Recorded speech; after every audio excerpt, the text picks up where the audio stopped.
Hello everybody, it's James Blackwell's JB Commercial Finance here. It is Wednesday the 15th of April 2020. So we are now 2.5 months into the Bounce Back Loan Scheme, a scheme which has completely transformed business lending as we know it. This is the scheme which, for those of you who aren't aware, is from loans from £2,000 to £50,000 with no personal guarantees, with the lender who has lent the money 100% guaranteed their funds by the government in the case of business failure. There are other things to go through about this scheme. They've all been covered either on the British Bank website or in various videos I've done in the past, so please have a look at those. Today, though, it was announced in the Times that the Office of Budget Responsibility, the OBR, have predicted that in a worst-case scenario, £3 for every 5 lent under the Bounce Back Loan Scheme are potentially going to go wrong. Now, I've spoken about this in previous videos, the combination of fraud, which is unfortunately going to account for around about between 10 and 20% of all applications for this scheme. People applying when they shouldn't be applying, which I suppose is fraud as well. And also natural business failure, which sadly does still happen, is going to leave a massive hole in the budget. We're predicting around about 10 billion plus. But when you look at over 1 million of these loans are being agreed, with an average ticket value of over £30,000, feels about right. An awful lot of money. So something, again, I've spoken about in the past, I'd rather have a way to potentially pay this loan back. And one of the things that apparently is being considered is a kind of quasi-student loan type facility. I've previously thought, is it possible to repay these loans via taxation? Is it possible to repay these loans via a percentage of profit?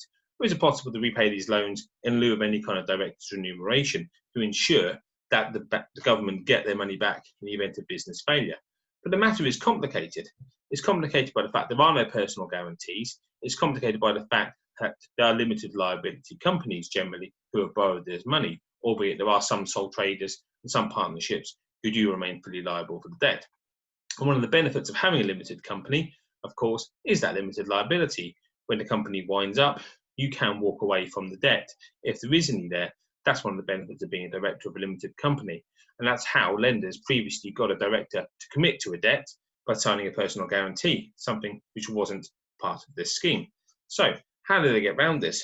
Well, if the application was applied for fraudulently, or there was something wrong with the application, the paperwork wasn't done correctly, then that can override the fact that there's no liability involved for the director.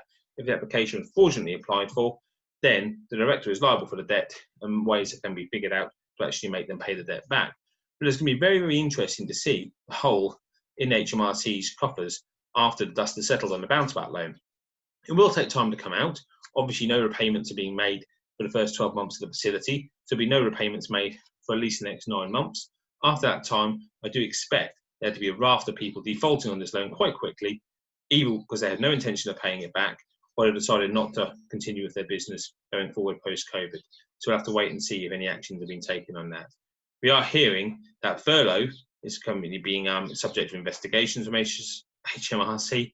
I do believe that the next thing to be looked at will be the bounce back loan scheme. So let's wait and see. So that's a very brief overview of some announcements that have been made today about the possible losses to the bounce back loan scheme. Let's hope that the good the scheme does in injecting liquidity into the SME marketplace overrides that several times over. I'm James Blackwell, JB Commercial Finance. Any questions, please give me a shout. Many thanks.